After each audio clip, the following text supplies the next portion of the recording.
আৰু সেই সময়তো আমি দেখিছিলোঁ 2008 চনত যেতিয়া USDM প্ৰতিষ্ঠা হৈছিলে সেই সময়ত এডুকেশ্যন মিনিষ্টাৰ আছিলে হিমন্ত বিশ্ব শৰ্মা আৰু সেই চৰকাৰখনৰ মূল মানুহজন মেইন মানুহজন গুৱাহাটী উন্নয়ন দপ্তৰৰ মন্ত্ৰীও আছিলে হিমন্ত বিশ্ব শৰ্মা। আপুনি কিয় আগভাগ নললে? আপুনিতো গুৱাহাটীক বচাবৰ কাৰণে সেই সময়তো বহুত ডাঙৰ ডাঙৰ কিবা কিবি কৰি আছো বুলি কৈছিলে। সেই সময়ত কি আপুনি মেঘালয় চৰকাৰৰ লগত কথা পাতিব নোৱাৰিলে নেকি? আজি আপুনি নিজে দায় সাৰিবৰ কাৰণে এনেকুৱা ফাল্টু কথা কৈ আছে, আমি শুনি আছো। আৰু আপুনি চাগে এইকেইদিন গৱেষণাই কৰি আছিল নেকি? আপুনিতো সদায় ৰাতি 11 বজাৰ লগে লগে ফেচবুক লাইভত আহে।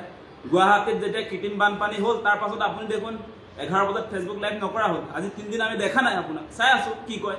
এইকেইদিন চাগে দিনে ৰাতিয়ে আপুনি ভাবি আছে যে কি কথা কৈ দিলে ভাল হ'ব, আৰু এতিয়া শেষত আপুনি মুখ খুলিছে যে মেঘালয়ৰ পানী আহিছে আৰু মেঘালয় চৰকাৰৰ লগত সেই সময়ত USDM যেতিয়া বনোৱা হৈছিলে সেই সময়ত অসম চৰকাৰে কথা নাপাতিলে। সেই সময়ত কোন আছিলে ডাঙৰীয়া?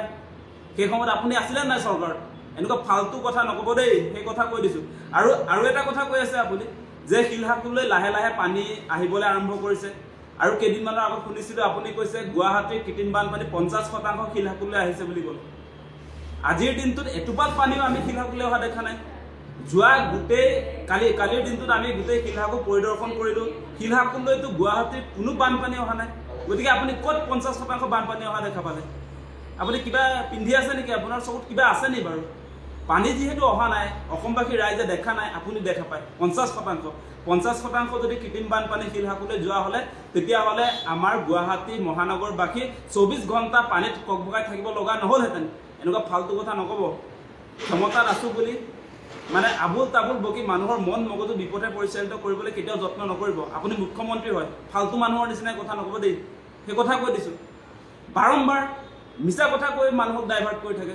উচ্ছেদৰ সময়ত ক'লে বোলে উচ্ছেদে ধনী দুখীয়া নাচায়, এটা বৃহৎ স্বাৰ্থত গুৱাহাটীক বানমুক্ত কৰিবৰ কাৰণে উচ্ছেদ কৰা হৈছে।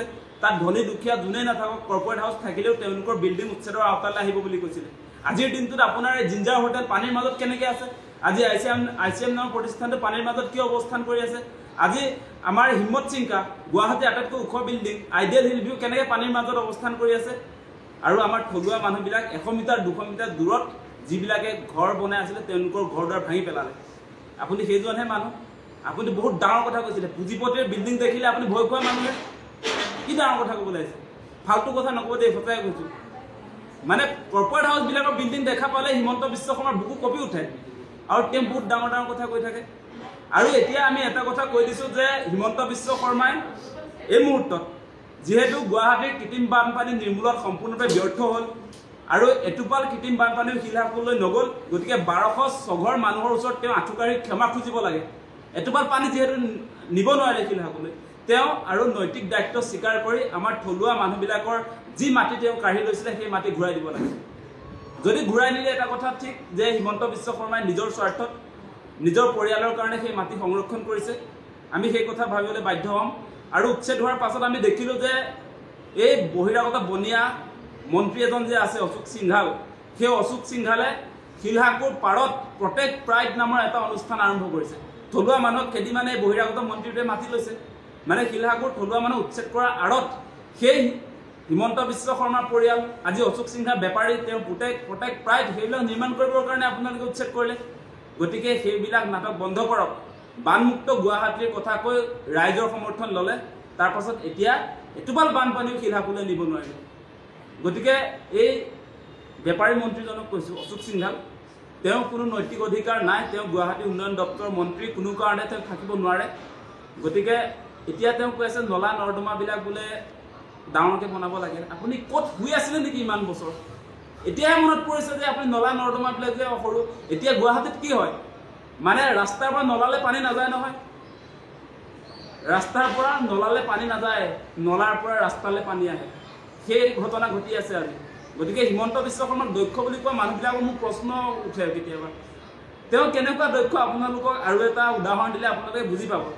অষ্ট্ৰেলিয়া আৰু ইণ্ডিয়াৰ যেতিয়া খেল পাতিবলৈ লৈছিলে বৰষাপাৰা ষ্টেডিয়ামত, আমাৰ ভৰলু নদীখনৰ কথা আপোনালোক সকলোৱে জানে। তাত জাবৰ জোথৰ, আমাৰ এই পানীৰ বটল, কিবা কিবি এই বিয়েৰ বটল, সেইবিলাকে গোটেই পোট খাই থাকে মানে ভৰলু নদীখন। আৰু তেওঁ কি কৰিলে, হিমন্ত বিশ্ব শৰ্মাৰ মাথাটো চাওক কিমান দক্ষ। তেওঁ কি কৰিলে, নীলা পলিথিন আনি তেওঁ ভৰলু নদীখন ঢাকি দিলে। তাৰপাছত অষ্ট্ৰেলিয়াৰ ক্ৰিকেটাৰবিলাকক বুজাব খুজিছে তেওঁ বোলে সেয়া পানীহে, নীলা কালাৰৰ এই ত্ৰিপালখন ত্ৰিপাল যে তৰি দিলে সেয়া পানী বোলে এনেকুৱা ফাল্টু মানুহক আপোনালোকে দক্ষ বুলি কয় হিমন্ত বিশ্ব শৰ্মাৰ পৰা লেকচাৰ পাব আপোনালোকে লেকচাৰ অনলি লেকচাৰ পাব প্ৰকৃতাৰ্থত তেওঁ কামৰ মানুহ নহয় এনেই ডাঙৰ